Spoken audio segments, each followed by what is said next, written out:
Hello, good morning. আমি এখানটাতে সোফাতে শুয়ে আছি আর ওখানে আমার ছোট ছেলে বসে আছে। সিম্মি, সে হ্যালো টু অল।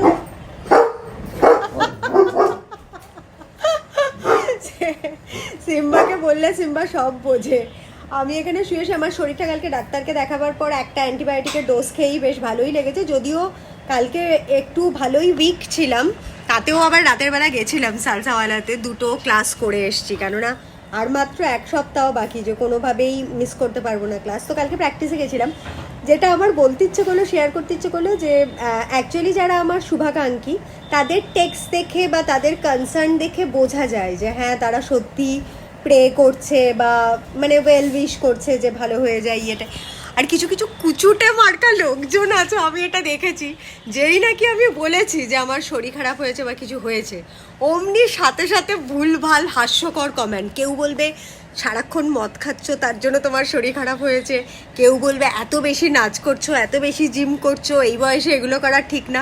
আমার এত হাসি পায়, ওরে যারা জিম করিস না, নাচ করিস না, তাদের কি শরীর খারাপ হয় না? শরীরের নাম হচ্ছে গিয়ে বাঞ্ছারাম, যখন তখন শরীর খারাপ হয়ে যেতে পারে। তো জিম করে ইয়ে করলে। আর আরেকটা কথা, আমি যদি সারাক্ষণ মদ খেয়েই বেড়াই, তাহলে ডেফিনেটলি আমি এই 43 বছর প্লাস বয়সে নিজেকে এরকম মেনটেন করতে পারতাম না। হ্যাঁ, অকেশনালি ডেফিনেটলি ড্রিঙ্ক করি, আমি পুজোও করি, ড্রিঙ্কও করি, আনন্দ ফুর্তিও করি, জীবনের সমস্ত ডিউটিও করি।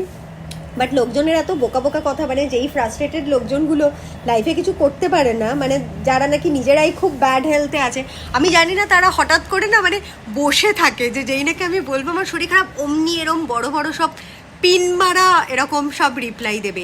ইস আহারে, এত জিম টিম করিস না, তোর এগুলো করা ঠিক হচ্ছে না, এত ডায়েট করিস না। তারা জানেই না আমার লাইফের সম্পর্কে, যে আমি ডায়েটও করি না, প্রচুর স্ট্রেংথ ট্রেনিং করি। আমার এই শরীর খারাপটা হয়েছে রীতিমতো আমার দাঁত ব্যথার জন্য অ্যান্টিবায়োটিক খেয়ে, যেটা নাকি আমার অ্যান্টিবায়োটিকে মারাত্মক অ্যালার্জি। সেটা বলা সত্ত্বে লোকজন না জেনে বুঝেই কি ডায়লগ দেয়, বাপরে বাপ।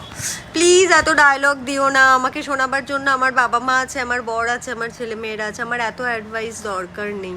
যারা সত্যিই আমায় ভালোবাসে, যারা সত্যিই কনসার্ন, তাদের কথা বা তাদের ল্যাঙ্গুয়েজ দেখেই বোঝা যায় যে দে আর রিয়েলি কনসার্ন। তো তাদেরকে অনেক অনেক থ্যাঙ্কস এত ভালোবাসার জন্য।